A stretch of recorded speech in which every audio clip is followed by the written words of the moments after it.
रखना होगा बक का अब, ये ठीक ठाक आपको याद रखना होगा। ये क्या हो जाएगा, बक मतलब BC, का मतलब CA और अब का मतलब AB। बस इतना ही और कुछ नहीं। अगर ये 6 यहाँ पे डायरेक्ट लिखिए BC माइनस BC, ठीक है, BC वाला काम कंप्लीट। आगे चलिए, का मतलब क्या लिखेंगे आप, CA माइनस CA।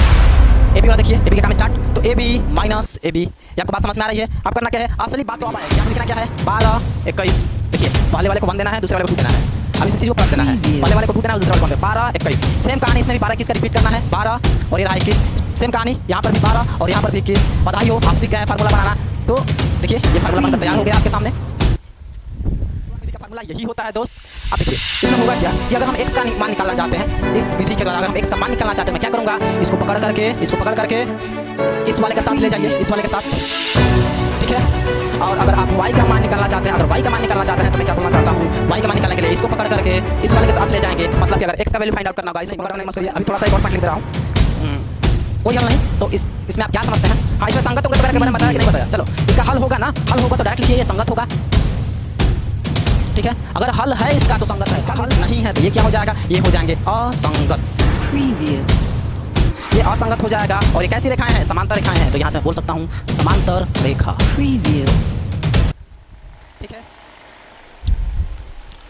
हेलो दोस्तों, कैसे आप सब, आशा कर रहा हूँ स्वस्थ होंगे, मस्त होंगे। मैं भी मस्त हूँ। तो स्टार्ट किया जाए। अगला क्वेश्चन अपना जो 3.5 एक्सरसाइज का पहला क्वेश्चन है, जो कि आपको स्क्रीन पे दिख गया होगा। तो पहला क्वेश्चन देखिए, पहला क्या बोला जा रहा है, मैं एक बार पढ़ देना चाहता हूँ आपके सामने, उसके बाद से सॉल्व किया जाए।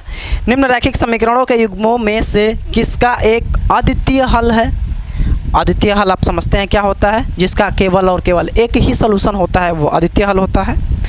जिसका कोई हल नहीं है, जिसका कोई हल ना होने का मतलब वो जो समीकरण बनेगा और जो रेखाएं बनेंगी समांतर होंगी आपस में, या किसके अपरिमित रूप से अनेक हल हैं, किसके अपरिमित, तीनों केस की बातें बोल रहा है इसमें।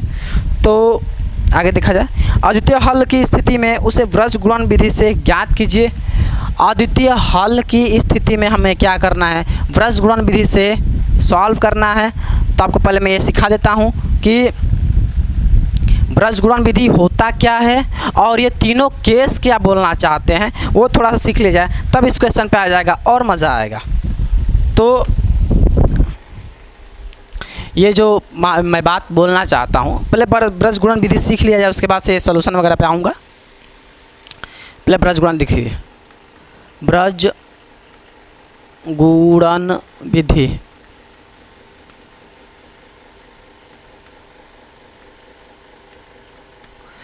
वृज गुणन विधि कैसे हम लोग बनाएंगे, तो एक चीज़ देखिएगा। वृज गुणन विधि में क्या होता है, हमारे पास दो समीकरण होगा। किस टाइप का समीकरण होगा, तो इस टाइप का समीकरण होता है a1x plus b1y plus c1 equal to 0, और यहाँ पे हो जाएगा a2x plus b2y plus c2 equal to 0। यहाँ पे हमारे पास दो समीकरण नज़र आ रहे हैं, कौन कौन से, एक पहला ये वाला और सेकंड ये वाला। और इन दोनों समीकरणों को हम वृज गुणन विधि के फॉर्म में सॉल्व मतलब लिखना चाहते हैं, ताकि x और y का वैल्यू निकल सके। तो मैं क्या बोलना चाहता हूँ यहाँ से देखिए, कि अगर वृज गुणन विधि के आपको लिखना है तो आप सिंपल याद रखिएगा, किस तरीके से, जैसे बोल रहा हूँ वैसे ही देखिएगा, बहुत ट्रिक टाइप से आपको याद हो जाएगा और मज़ा भी आएगा सीखने में। तो x अपान, ठीक है, लिख लीजिए, इक्वल्स y अपान, ठीक है, ये भी लिख लिए हैं, इक्वल्स 1 अपान, ये इक्वल है 1 अपान, इस तरीके से लिख लिए हैं। करना क्या है, अब देखिए करना क्या है, तो इसके लिए आपको एक ट्रिक टाइप का याद रखना होगा, बक का अब, ये ट्रिक टाइप का आपको याद रखना होगा। ये क्या हो जाएगा, बक मतलब BC, का मतलब CA और अब का मतलब AB। बस इतना ही और कुछ नहीं। अगर ये सीख लेते हैं बहुत आसानी से लिखेंगे। चलिए, BC है, यहाँ पे आप डायरेक्ट लिखिए BC माइनस BC, ठीक है, BC वाला काम कंप्लीट। आगे चलिए, का मतलब क्या लिखेंगे आप, CA माइनस CA। AB वाला देखिए, AB का काम स्टार्ट, तो AB माइनस AB, ये आपको बात समझ में आ रही है? अब करना क्या है, असली बात तो अब आएगी। क्यों? अब देखिए यहाँ पे लिखना क्या है, 12 21। देखिए पहले वाले को 1 देना है, दूसरे वाले को 2 देना है। अब इस चीज़ को पलट देना है, पहले वाले को 2 देना है और दूसरे वाले को 1 देना है। 12 21। सेम कहानी इसमें भी 12 21 का रिपीट करना है, 12 और ये रहा 21। सेम कहानी यहाँ पर भी 12 और यहाँ पर भी 21। बधाई हो, आप सीख गए हैं फार्मूला बनाना। तो देखिए ये फार्मूला बनकर तैयार हो गया आपके सामने। ब्रजगुणन विधि का फार्मूला यही होता है दोस्त। अब देखिए इसमें होगा क्या कि अगर हम x का मान निकालना चाहते हैं, इस विधि के द्वारा अगर हम x का मान निकालना चाहते हैं, मैं क्या करूँगा, इसको पकड़ करके इस वाले के साथ ले जाइए, इस वाले के साथ, ठीक है। और अगर आप y का मान निकालना चाहते हैं, अगर y का मान निकालना चाहते हैं तो मैं क्या बोलना चाहता हूँ, y का मान निकालने के लिए इसको पकड़ करके इस वाले के साथ ले जाएंगे। मतलब कि अगर x का वैल्यू फाइंड आउट करना होगा, इसको पकड़ करके उस वाले के साथ ले जाइए। y का निकालना है, इसको पकड़ करके फिर से उस वाले के साथ ले जाइए, y का निकल जाएगा, ठीक है। चलिए इसको नोट डाउन करिए तब आगे निकला जाए।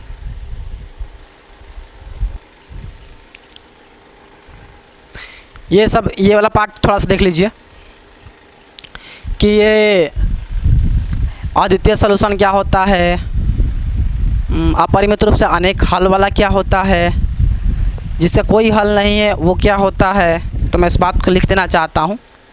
अपने पास 3 हैं जो रेखा हैं, रेखाएं जो होंगी 3 टाइप की होंगी।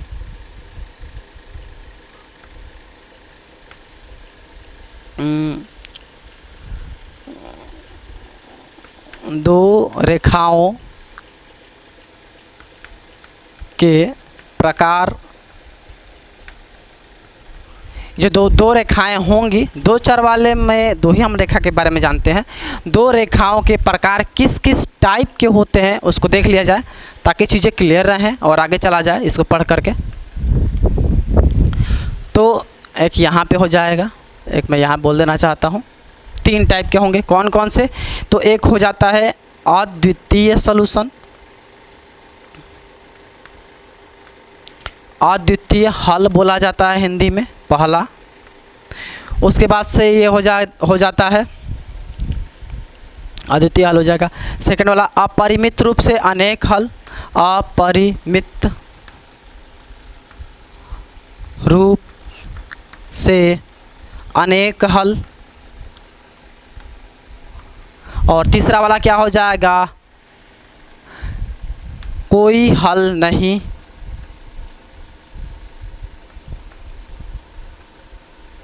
ठीक है, ये वाला पार्ट। हाँ, तीनों को मैं लिख देना चाहता हूँ। इसका जो केस होता है वो क्या होता है, हाँ कौन, पहले समीकरण आपको दिखा देना चाहता हूँ ताकि चीज़ें क्लियर रहें। a1x plus b1y plus c1 equal to 0, ये फर्स्ट इक्वेशन होगा।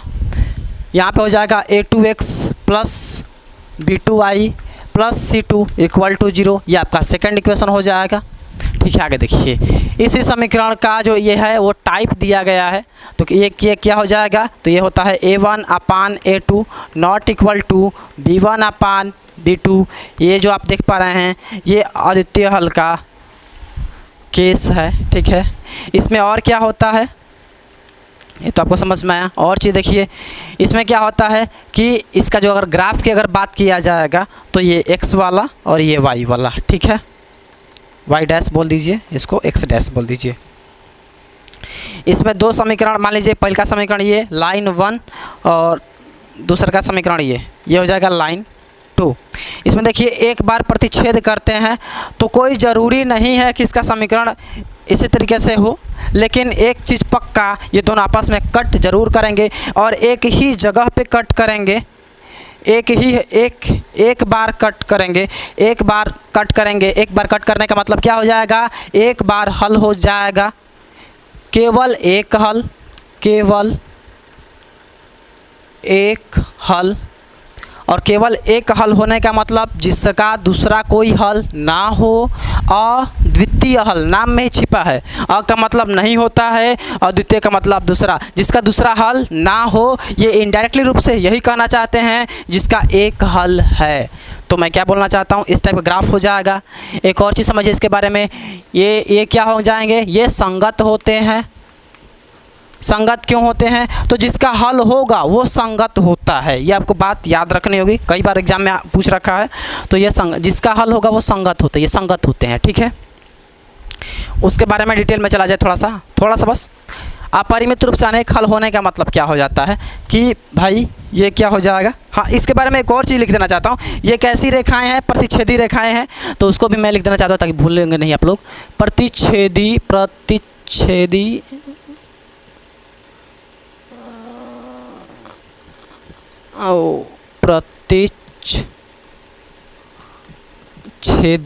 रेखा आपस में क्या कर रही हैं, प्रतिच्छेद कर रही हैं।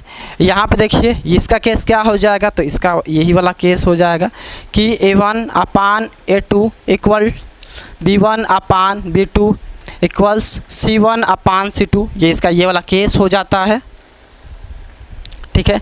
इसके बारे में और क्या जानना है, तो इसके बारे में थोड़ा ग्राफ के बारे में देख ले जाए भाई। तो भाई इसका ग्राफ क्या होता है, तो ग्राफ इस तरीके से होता है कि ये वाला x हो जाएगा और ये वाला हो जाएगा x डैश, ये हो जाएगा y और ये हो जाएगा y डैश। और इसमें मैं बोलना क्या चाहता हूँ कि अगर ये लाइन इस तरीके से जा रही है L1, तो इस पर दूसरी वाली लाइन उसी तरीके से चढ़ करके चली जाएगी। मतलब कि इस पर एक और लाइन हो गई है जो कि इस पर चढ़ करके चली गई है, और ये हो जाएगा पीला वाला जो कि L2 होगा। और मैं बोलना चाहता हूँ हिंदी में इसको क्या बोला जाता है, समपाती रेखाएं। ये कैसी रेखाएं हो जाएंगी, तो ये हो गई हैं समपाती रेखा।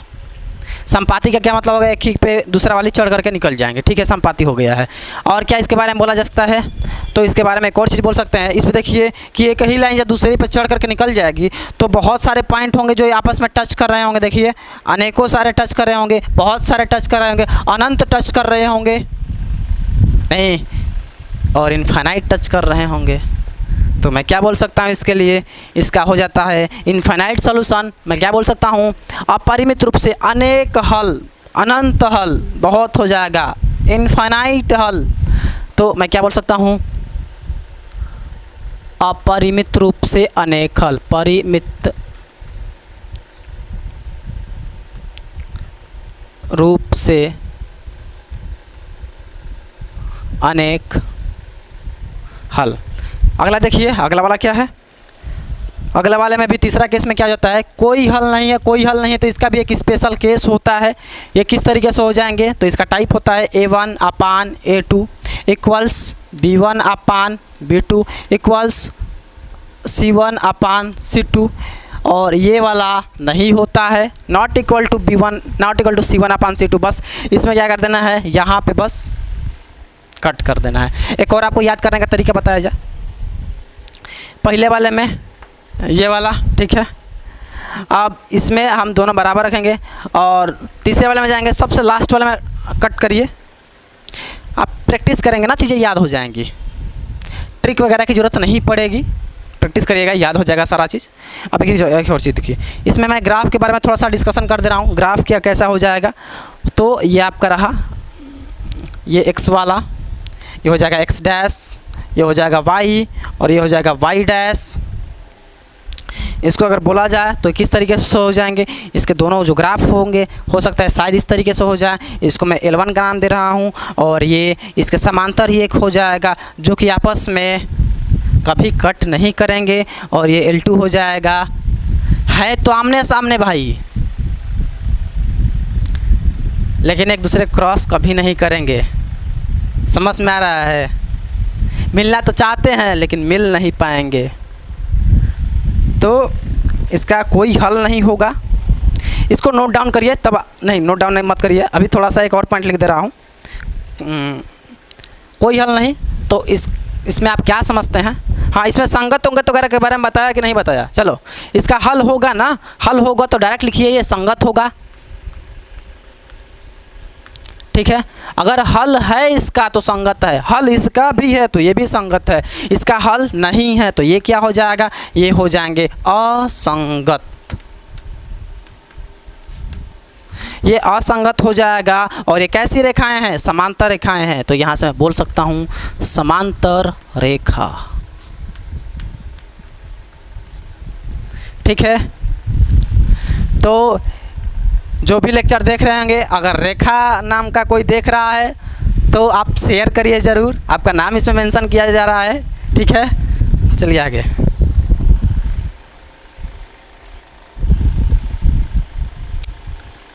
हाँ, अब बारी आती है अपने 3.5 के पहला क्वेश्चन का, पहले क्वेश्चन की बारी। तो मैं इस क्वेश्चन को यहाँ पे लिख देना चाहता हूँ।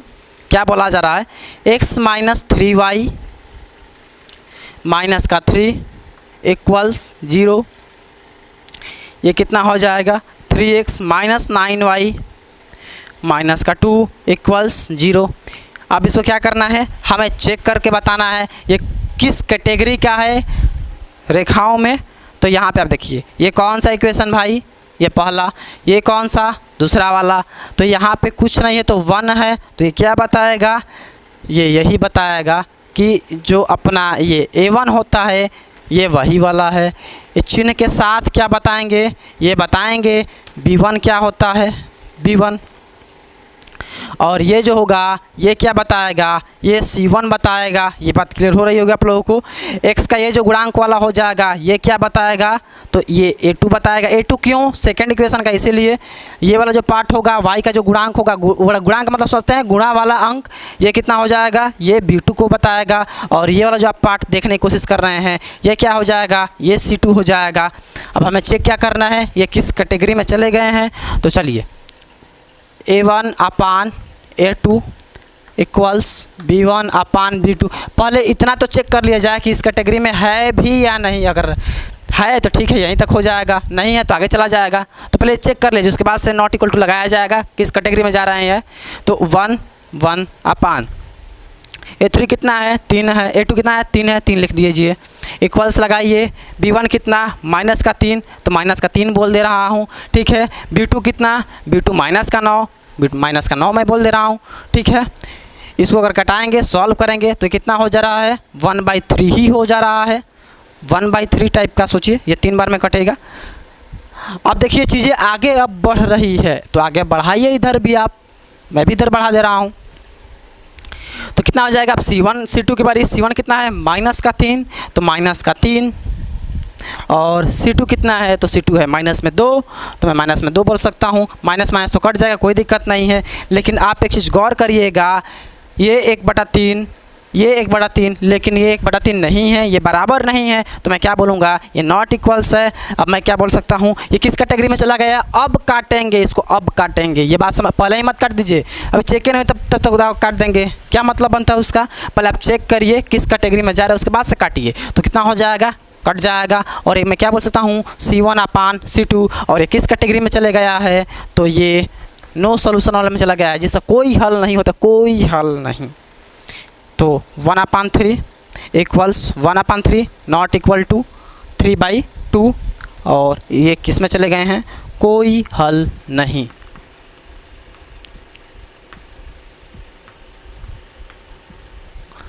ये बात समझ में आई है, चलिए ठीक है, आगे चला जाए।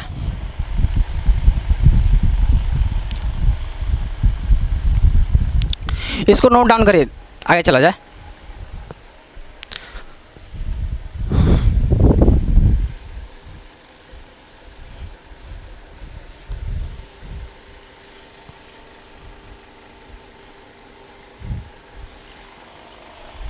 हमें सवाल में बोला गया है कि जिसका एक हल होगा, मतलब कि अद्वितीय हल जिसका होगा, हमें उसी का वैल्यू फाइंड आउट करना है, x y का वैल्यू निकालना है। सेकंड इक्वेशन पर जाइए, दूसरा समीकरण आपको दिख गया होगा स्क्रीन पे। अगला देखिए कितना हो जाएगा, 2x + y = 5। और यहाँ पे मैं बात बोलना चाहता हूँ, ये कितना हो जाएगा, 3x + 2y = 8। तो इस तरीके से दिया गया है।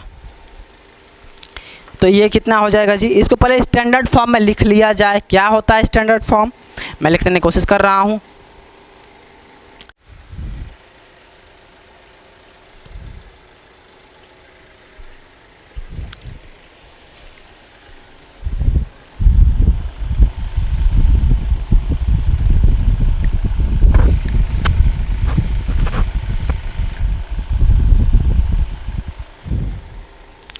सेकेंड वाला क्वेश्चन देखिए क्या है। सेकेंड वाला बोला जा रहा है कि 2x प्लस वाई, यहाँ पे 2x प्लस ये हो जाएगा y इक्वल्स ये हो गया 5, यहाँ पे सॉल्व करिए कितना हो गया है, ये हो गया 3x ये प्लस 2y इक्वल्स 8। अब इसको करना क्या है, पहले तो चेक करना है कि ये किस कैटेगरी का है। पहले तो इसको चेक करना है किस कैटेगरी का है। तो अब मैं क्या बोलना चाहता हूँ, इसको पहले रीअरेंज करके सीधा कर लिया जाए। तो 2x प्लस वाई 5 उधर लाइए -5 इक्वल्स 0। इसको सॉल्व करिए कितना हो जाएगा 3x प्लस 2y माइनस का 8 इक्वल्स 0। और इसके मतलब क्या बोल सकता हूँ कि यहाँ पे जो दिख रहा है ये फर्स्ट इक्वेशन इसको बोला जाए ताकि ठीक रहे। और ये हो जाएगा अपना सेकंड इक्वेशन। अब एक चीज़ देखिए, ये वाला जो फर्स्ट इक्वेशन में है जो ये गुणांक दिख रहा है, x का जो गुणांक दिख रहा है यही अपना a1 होता है। जो y का यहाँ पे कुछ नहीं दिखे तो 1 है, और ये जो y का गुणांक होता है ये अपना b1 होता है। और ये जो आप देखने की कोशिश कर रहे हैं अचर पद ये c1 होता है। ठीक उसी प्रकार से a1 b1 c1 निकाल लिए हैं, और a2 b2 c2 निकालने के लिए कहाँ पे जाना होगा, सेकंड इक्वेशन की तरफ जाना होगा जो कि यहाँ पे दिखाई दे रहा है। ये x का जो गुणांक हो जाएगा वो a2 हो जाएगा, y का जो गुणांक होगा चिन्ह के साथ वो क्या हो जाएगा b2 हो जाएगा। ये c वाला अचर पद जो कि c2 हो जाएगा। करना क्या है, बस अर्थ इसको रख देना है, बस चेक करना है कि कौन सा है। अगर अद्वितीय हल है तो उसको एक्स वाई का वैल्यू फाइंड आउट करना होगा। ठीक है, चलिए इसको आगे चला जाए। तो इसके लिए मैं क्या बोल सकता हूँ कि चलिए a1 अपान a2, a1 कितना दिख रहा है 2 अपान a2 कितना दिख रहा है 3 दिख रहा है equals b1 upon b2, b1 कितना है 1 और b2 कितना है 2। ये तो यहीं पे दिखा कि अरे यार ये तो आपस में बराबर नहीं है, मतलब कि नॉट इक्वल्स, तो काट दीजिए इसको। तो मैं बोल सकता हूँ कि किस कैटेगरी में चले गए हैं, ये चले गए हैं जिसका कोई हल न, जिसका एक हल होता है, मतलब अद्वितीय हल।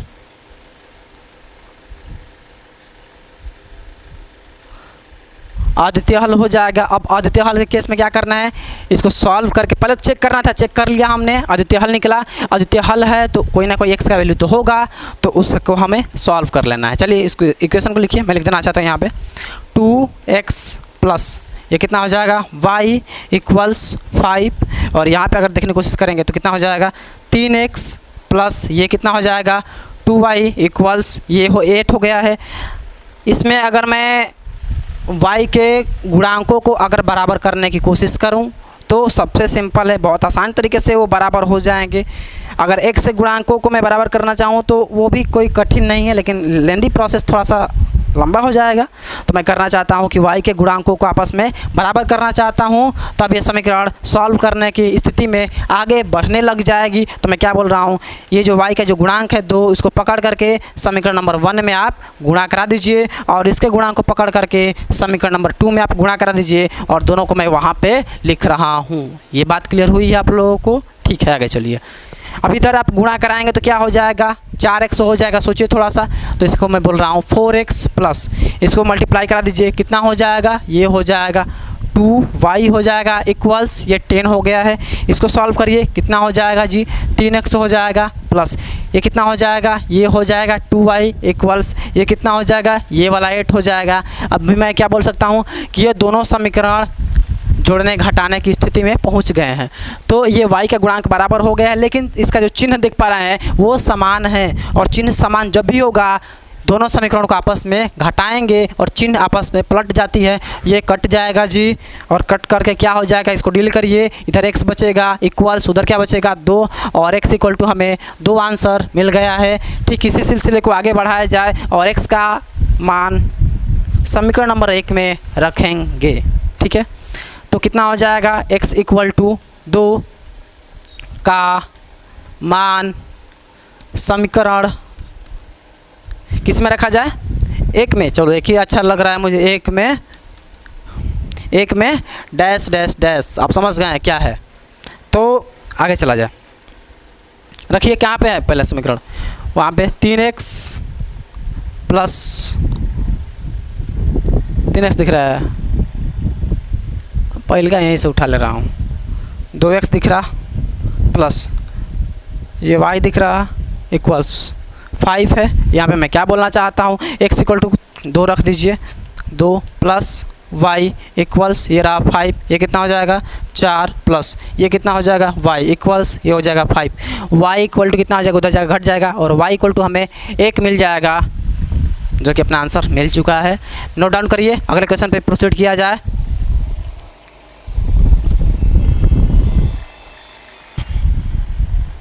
क्वेश्चन नंबर 3 आपको स्क्रीन पे दिख गया होगा, मैं यहाँ पे लिखने की कोशिश लिख दे रहा हूँ, ठीक है।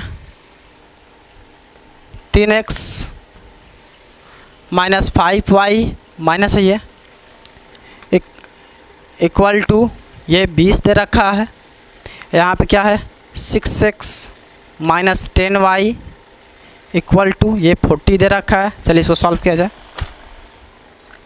इसमें क्या है, इसे पहले स्टैंडर्ड फॉर्म में लिखा जाए तो ये मैं बोल रहा हूँ 3x माइनस का 5y माइनस का 20 इक्वल टू 0, फर्स्ट इक्वेशन बोलिए इसको। और ये जो देख पा रहे हैं 6x minus 10y equals to, यहाँ पे मैं क्या बोल रहा हूँ, इस 40 को आप इधर लेते आइए तो माइनस में हो जाएगा, माइनस में 40 इक्वल्स टू इधर 0 बचा, ये अपना हो जाएगा सेकेंड इक्वेशन हो गया है, ठीक है। आगे चलेंगे, इसको क्या करेंगे, इसको सॉल्व करिए। तो पहले मैं ये a1 a2 ये सब चेक करने के लिए निकाल लिया जाए। चलिए a1 कितना निकल गया, तो a1 निकालने का मतलब आप फर्स्ट इक्वेशन में चलिए x का गुणांक पकड़िए, कितना हो जाएगा 3, b1 कितना हो जाएगा फर्स्ट इक्वेशन में y का गुणांक माइनस का 5, c1 फर्स्ट इक्वेशन में ये अचर पद माइनस का 20, ठीक है। अगले वाले में आइए सेकंड इक्वेशन में क्या करेंगे, a2 कितना हो गया है 6 कर दिया हूँ, b2 कितना हो गया है, b2 माइनस का 10 कर दिया हूँ, c2 कितना हो गया है माइनस का 40 जो कि कर दिया हूँ, ठीक है। अब इसको चेक कर लिया जाए कि किस फॉर्मेट का है ये, तो इसको मैं यहाँ पे लिख देना चाहता हूँ।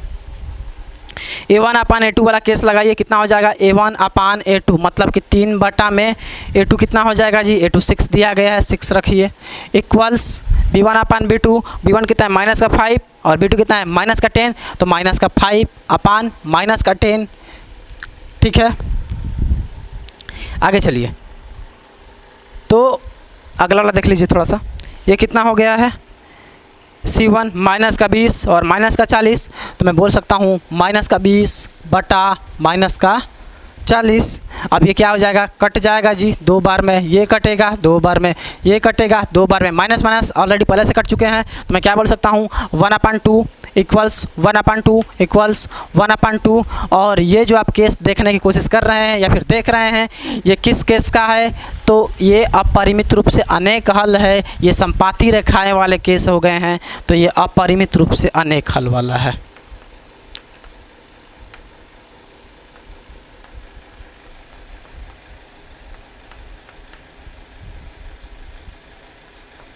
अपरिमित रूप से अनेक हल हो गया है। इसमें एक्स वाई का मान नहीं निकालेंगे, नहीं, एक्स वाई का मान किस वाले में निकालना है, एक्स वाई का मान हमें उस वाले में निकालना है जिसका अद्वितीय सॉल्यूशन हो, इसका तो अपरिमित रूप से अनेक हल है, ठीक है। तो नोट डाउन करिए, आगे चला जाए।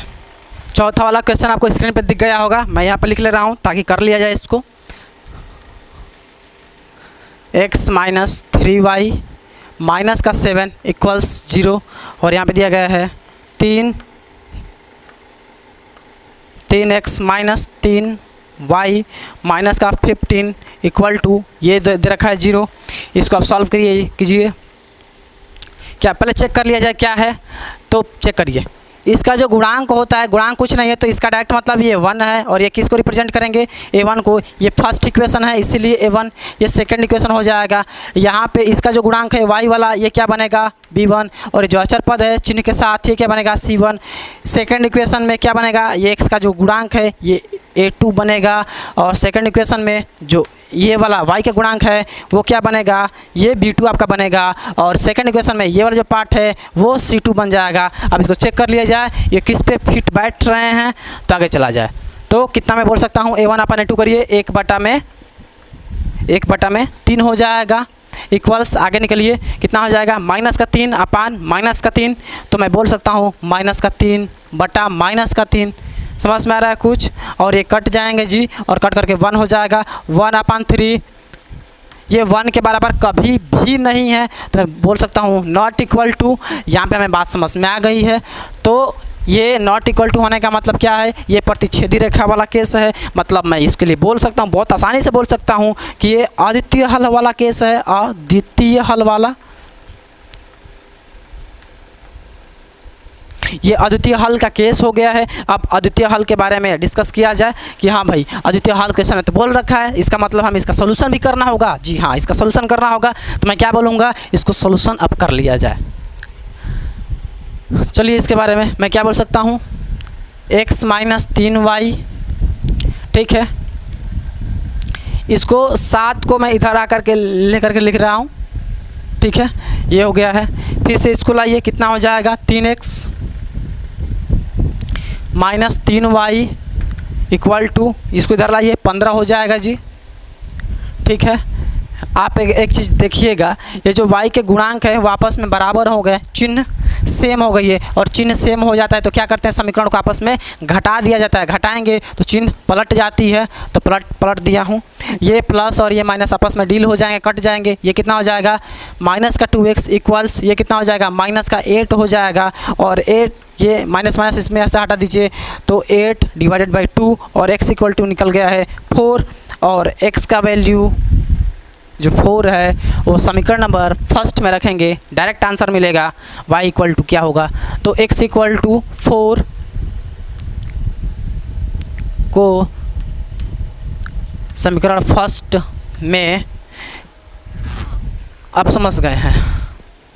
तो आगे चला जाए। अब इसमें रखिए कितना मैं रखना चाहता हूँ, x के जगह पे x minus 3y equal to 7 दे रखा है। x पे रखिए कितना हो जाएगा 4, इसे मैं 4 रख रहा हूँ, माइनस 3 ये y रख रही है, ये हो जाएगा 7, ठीक है। इसको इधर ले, इसको इधर लाइए, कितना हो जाएगा जी,